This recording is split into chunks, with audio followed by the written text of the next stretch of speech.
शिव पुराण के अनुसार एक ऋषि के वरदान ने की थी द्रौपदी की चीरहरण से रक्षा। हिंदू धर्म का एक महापुराण। महाभारत के बारे में आपने खूब सुना और पढ़ा होगा। उसी में एक अंश है द्रौपदी चीरहरण।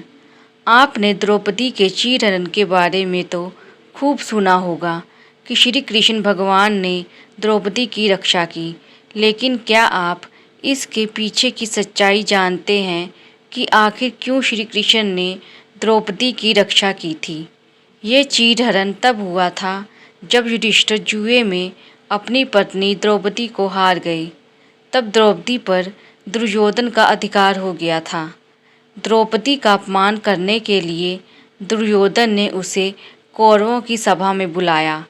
दुशासन द्वारा द्रौपदी का चीरहरण करने का प्रयास किया गया, लेकिन द्रौपदी के वस्त्र को बढ़ाकर भगवान ने उसकी रक्षा की थी।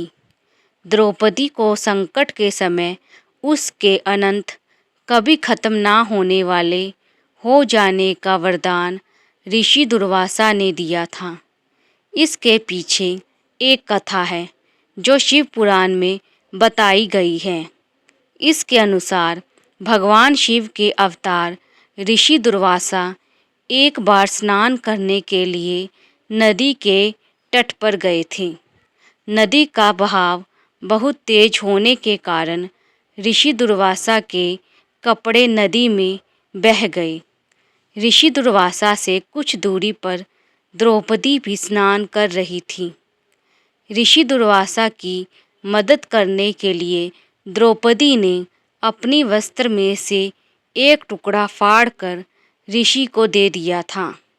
इस बात से ऋषि द्रौपदी पर बहुत प्रसन्न हुए और संकट के समय उसके वस्त्र अनंत हो जाने और उसकी रक्षा का वरदान दिया था।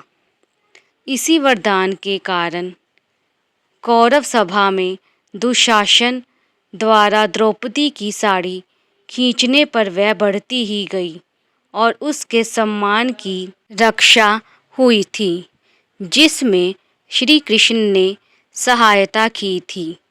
ऋषि दुर्वासा शिव के अवतार माने जाते हैं। ये ब्रह्मा के मानस पुत्र अत्रि और उनकी पत्नी अनुसुईया के पुत्र थे, जो कि तपस्या से खुश होकर भगवान ब्रह्मा, विष्णु और शिव तीनों ने उन्हें दर्शन दिए और वरदान मांगने को कहा। भगवान के ऐसा कहने पर अत्रि और अनुसुईया ने तीनों देवों को अपने पुत्रों के रूप में जन्म लेने का वरदान मांगा।